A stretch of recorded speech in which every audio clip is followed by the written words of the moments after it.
అందరికీ నమస్కారం. నిహారిక వరకల్ ఛానల్కి స్వాగతం. ఎవరైనా వీడియో ఛానల్ని మొట్టమొదటిగా చూస్తున్నట్టయితే సబ్స్క్రైబ్ చేయండి, వీడియోని లైక్ చేయండి, షేర్ చేయండి. మీకు 30 to 40% రెజినేట్ అయితేనే తీసుకోండి, లేకపోతే వద్దు. ఈవేళ మనం ఈ నవంబర్ నెలలో మీ యొక్క రిలేషను ఎలా ఉంది చూద్దాం. అంటే ఫస్ట్ మనం ఇద్దరి యొక్క కరెంట్ ఎనర్జీస్ చూస్తాను, దాన్ని బట్టి రీడింగ్ చేద్దాం. మొట్టమొదట ఈ వీడియో ఎవరైతే చూస్తున్నారో వాళ్ళ యొక్క రీడింగ్ చూద్దాం, కరెంట్ ఎనర్జీ చూద్దాం.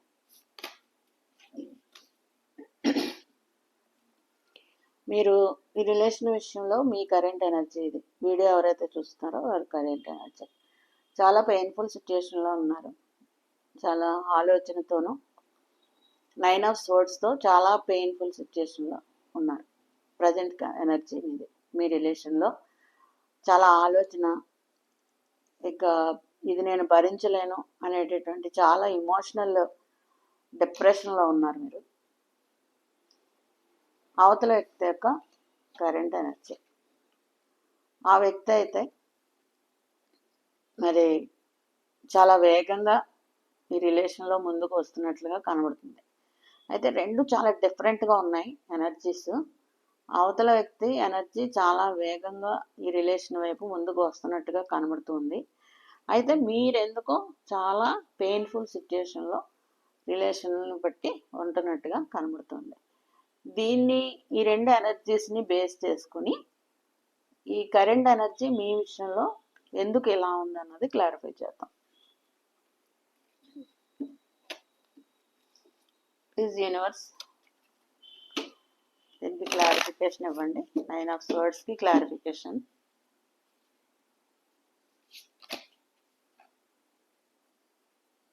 Three of Wands,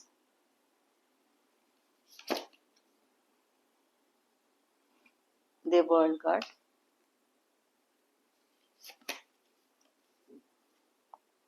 Two of Wands. మీ ఎనర్జీస్ ఎలా ఉన్నాయంటే బాటమ్ ఆఫ్ ది డెక్ వచ్చేసి ది ఎంపరర్. ఎస్, ఇది ఎలా ఉందంటే మీరు చాలా మీ రిలేషన్లో మీ పర్సన్ని ఒక ఎంపరర్ లాగా చూస్తున్నారు. అంటే అతని యొక్క అవతల వ్యక్తి యొక్క whether it is male or female, అది ఒక ఎంపరర్ లక్షణాలు అనమాట. అంటే కఠినమైనటువంటి నిర్ణయాలు. అది మీకు ఎలా కనబడుతుందంటే ఒక ప్రౌడ్ లాగా, ఒక ఈగో లాగా, మీ మీ ఎమోషన్స్ని బ్యాలెన్స్ చేయలేనటువంటి వ్యక్తిలాగా, నిర్ణయాలు తీసుకోకపోవడం, ముందుకు వెళ్ళకపోవడం, దాని తద్వారా ఈ రిలేషన్ని ఫుల్ఫిల్ చేయటం లేదు అనేటటువంటి ఒక నెగిటివ్ థాట్లో మీరున్నారు. అయితే ఇక్కడ ఎనర్జీ చాలా డిఫరెంట్గా ఉంది. ఇక్కడ ఎనర్జీ చాలా డిఫరెంట్గా ఉంది. ఈ రిలేషన్ వైపు చాలా ముందుకు వస్తున్నట్లుగా, త్వరగా చాలా వేగం అనేది ఫాస్ట్నెస్. నైట్ ఆఫ్ వాండ్స్తో full of thinking, full of decision, stable డెసిషన్తో ముందుకు వస్తున్నట్టుగా కనబడుతుంది. అంటే ఇక్కడ కమ్యూనికేషన్ గ్యాప్ ఉండుండొచ్చు, డిస్టెన్స్ రిలేషన్ అయి ఉండొచ్చు. కమ్యూనికేషన్ గ్యాప్లో ఇటువంటి నెగిటివ్ థాట్స్ వచ్చేటటువంటి అవకాశాలు ఎక్కువగా ఉంటాయి. ఒకరినొకరు అర్థం చేసుకోలేనటువంటి అవకాశాలు ఎక్కువగా ఉంటాయి. కాబట్టి నైట్ ఆఫ్ వాండ్స్ని ఒకసారి క్లారిఫై చేద్దాం. The devil,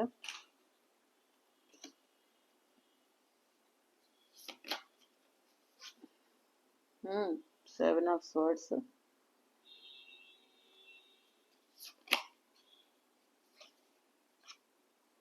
the hierophant. ఇంకొక కార్డ్ చేద్దాం.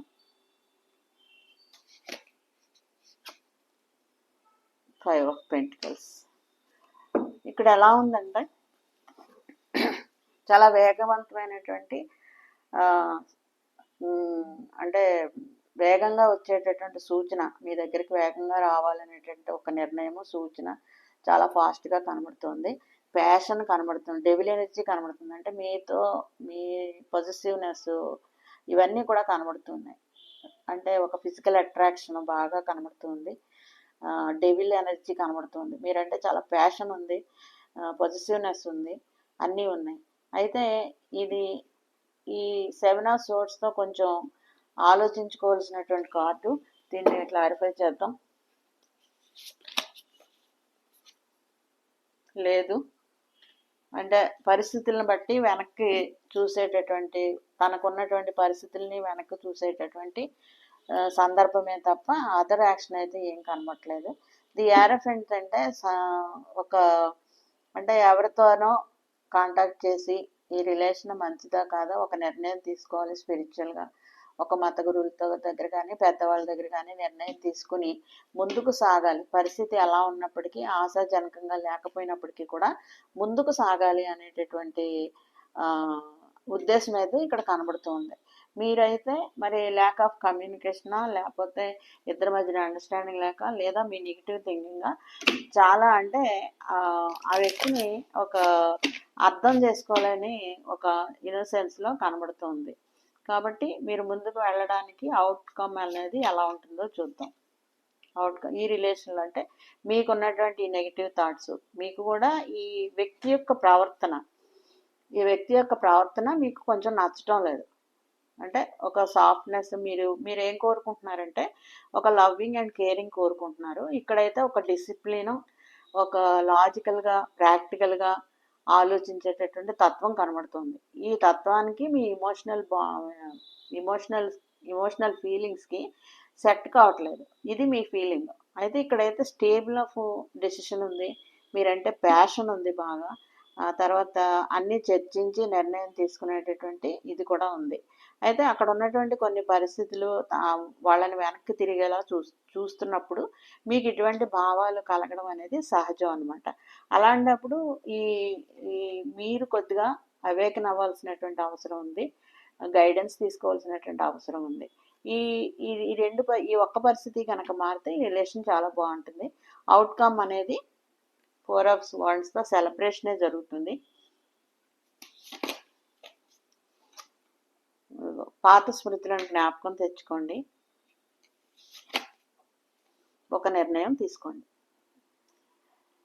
ఖచ్చితంగా ఈ రిలేషన్ ముందుకు వెళ్ళే అవకాశాలు కనబడుతున్నాయి. ఎప్పుడు అంటే మీరు ఈ యొక్క అంటే ఈ డెసిషన్ మేకింగ్లో అవతల వ్యక్తి తీసుకునేటటువంటి కఠినమైన నిర్ణయాలు కానీ లాజికల్గా ప్రాక్టికల్గా ఆలోచించి ముందుకు అడుగు వేసే నిర్ణయాలు మీకు కనుక ఇబ్బందికరంగా ఉంటే మీరు ముందు ఏం చేయాలంటే మీరు తనతో గడిపినటువంటి పాత జ్ఞాపకాలని గుర్తు చేసుకోవాలి.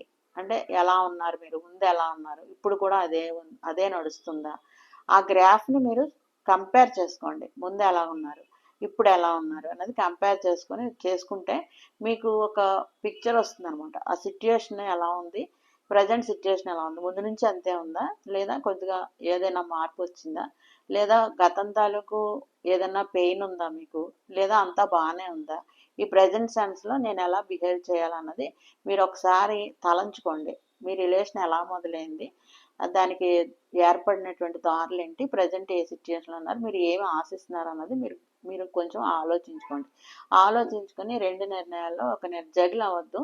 ఒక మంచి నిర్ణయం, ఎటు క్రాస్ రోడ్స్లో ఉండొద్దు, ఏదో ఒక నిర్ణయం తీసుకుంటే ఈ నిర్ణయం అనేది మీ యొక్క రిలేషన్ని సెలబ్రేట్ చేసుకునేలాగే ఉంది తప్ప అంటే అది బ్రేక్ అయ్యేలా కానీ లేదా సెపరేట్ అయ్యేలా కానీ లేదు. ఎందుకంటే ఈ వ్యక్తి చాలా మంచి నిర్ణయంతో, చాలా ప్యాషన్తో, చాలా లవబుల్ కండిషన్తో మీ వైపు వేగంగా వచ్చేటటువంటి మనసుతోనే ఈ వ్యక్తి కనబడుతున్నారు.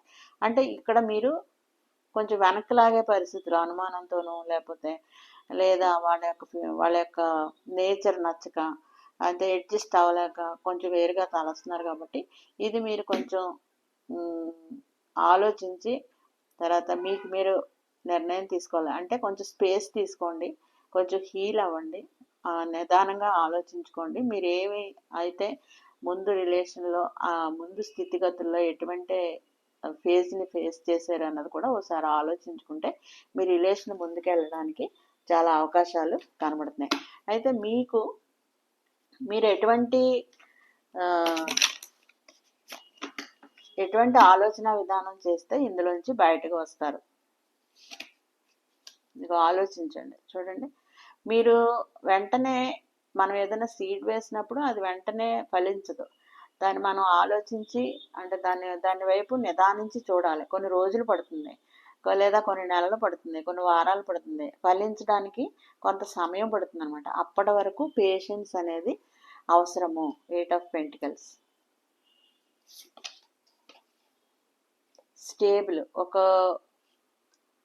నైట్ ఆఫ్ పెంటికల్స్తో మీరు ఒక ఆఫర్ తోటి స్టేబుల్గా ఉండండి. ఇక్కడ నుంచి వేగంగా వస్తుంది, ఇక్కడ మీరు స్టేబుల్గా ఒక నిర్ణయం తీసుకొని స్టేబుల్గా ఉండాలి. తర్వాత దానికి సహనంతో మీరు గ్రౌండ్ టు ఎర్త్ ఉండాలి. లేదా మీరు ఏం చేయాలంటే మీ దిశను మార్చుకోండి, మీ ఆలోచన దిశని మార్చుకోండి. అంటే మనకు ఈ నిర్ణయం ఈ సైడ్ మీకు కంఫర్ట్గా లేదు, ఈ రిలేషను అంటే అతని యొక్క మనస్తత్వం మీకు కంఫర్ట్గా లేదు. ఒక ఎంపరర్ స్టేజ్లో అవతల వ్యక్తి కనబడుతూ ఉన్నప్పుడు మీరు ఏం చేస్తారంటే మీ దిశను మార్చుకోవాలి, ఆలోచన విధానాన్ని మార్చుకోవాలి. అంటే ఇది ఇంతే, స్వభావాలు మారవు, కాబట్టి నేను ఈ దిశగా ఇలాగ ఆలోచిస్తానని మీ నిర్ణయం యొక్క, మీ తలంపుల యొక్క విధానాన్ని మీరు కొత్త దిశలోకి మార్చినట్లయితే మీకు తప్పనిసరిగా ఈ రిలేషన్లో లైట్ అనేది కనబడుతుంది, మీకు పీస్ అనేది వస్తుంది. అంటే నెగిటివ్ థాట్స్ రావు, ఒక పాజిటివిటీ వస్తుంది. మీ దిశను మీరు మార్చుకోండి, మీ తలంపు జరిగేటటువంటి దిశను మీరు మార్చుకోండి. మార్చుకున్నప్పుడు ఈ రిలేషన్లో ఖచ్చితంగా మరి యువతల పర్సన్కి ఉన్నటువంటి పాజిటివ్ థింకింగ్ని బట్టి, ఆ పర్సన్కి మీ ఎడలో ఉన్నటువంటి ప్రేమను బట్టి, రిలేషన్ బంధాన్ని బట్టి ఖచ్చితంగా ఈ రిలేషన్ నిలబడే అవకాశాలు ఉన్నాయి. ఎప్పుడంటే మీ దిశను మీరు, మీ ఆలోచన విధానపు దిశను మీరు మార్చుకున్నప్పుడు. ఇది వరకల్ గైడెన్స్ చూద్దాం. Difficulties, jealousies from other may serve obstacles and success of this connection. చూసారా, ఇది అసూయ అంటే అవతల వ్యక్తి వల్ల అసూయ, లేదా ఇతరులు మనల్ని పోల్చినటువంటి విధానంతో అసూయలో ఈ రిలేషన్లో కష్టాలు అనేవి వస్తాయన్నమాట. అవి మన ఆలోచన విధానాన్ని బట్టి తెచ్చుకునేటటువంటి కష్టాలే తప్ప ఈ వ్యక్తి వల్ల మీకైతే ఏ కష్టము లేదు. Beware of codependency. చూసారా, వాళ్ళ మీద ఆధారపడడం మానేయాలి మీరు.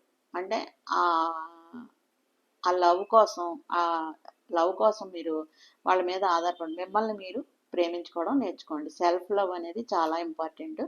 ఎప్పుడైతే సెల్ఫ్ లవ్ని మీరు చేసుకుంటారో, మిమ్మల్ని మీరు ప్రేమించుకుంటారో, అప్పుడు మీకు మీ కప్పు నిండుతుంది, మీకు ఒక భరోసా వస్తుంది లైఫ్లో. అప్పుడు మిగిలిన ప్రేమని ఎవరికన్నా అందించండి. ఎప్పుడైతే మీ కప్పు ఎంటీగా ఉంటుందో అవతల వ్యక్తి నుంచి ఆ లవ్ అనేది ఆ కప్పుని నింపుతుందని మీరు ఎప్పుడు కూడా తలంచకూడదు. మీ కప్పుని మీరు ముందు నింపుకోండి, తర్వాత మీకు పోరవుతున్నటువంటి ఆ లవ్ని ఇతరులకు ఇవ్వండి. అప్పుడు ప్రతిదానికి వాళ్ళ మీద డిపెండ్ అవడం అనేది మానేయండి. మానేస్తే మీరు ఖచ్చితంగా మీ లవ్లో సఫలీకృతం అవుతారు. మీ ఆలోచన విధానపు దిశను మార్చుకోండి. మీ ప్రేమ బంధం చాలా అద్భుతంగా ఉంది. ఆ ప్రేమని అందుకోవడానికి మీ యొక్క ఆలోచన దిశను మార్చుకొని మీరు ముందుకు వెళ్ళి ఆ ప్రేమలో సక్సెస్ కావాలని కోరుకుంటూ ఉన్నాను. అందరికీ నచ్చింది వీడియో అనుకుంటున్నాను. నచ్చినట్లయితే షేర్ చేయండి. ఎవరికైనా ఇటువంటి అనుభవం ఉన్నట్లయితే కామెంట్స్లో తెలియచేయండి. లైక్ చేయండి, షేర్ చేయండి. వీడియో లైక్ చేయడం వల్ల ప్రమోట్ అవుతుంది. కాబట్టి నెక్స్ట్ మంత్ ఫస్ట్ వీక్ నుంచి పర్సనల్ రీడింగ్ కూడా ఇవ్వడం జరుగుతుంది. నెంబర్ ఇస్తాను, గ్రూప్ క్రియేట్ చేస్తున్నాం. మీరు గ్రూప్లో జాయిన్ అవ్వచ్చు, నిహారిక వరకల్ గ్రూపులో జాయిన్ అవ్వచ్చు వాట్సాప్ నెంబర్కి. మరి నెక్స్ట్ మంత్ అదే నవంబర్ 5th నెక్స్ట్ మంత్ అంటే ఈవేళ 1st కదా, మీకు చేయడానికి పర్సనల్ రీడింగ్ నెంబరు 5వ తారీఖులోగా ఇవ్వడానికి ట్రై చేస్తాను. ఆ నెంబర్కి మీరు పర్సనల్ రీడింగ్ ఎవరికన్నా కావాల్స్తే ఇవ్వచ్చు. మీ సలహాలను కూడా వాట్సాప్లో తెలియచేయవచ్చు. అందరికీ ధన్యవాదాలు.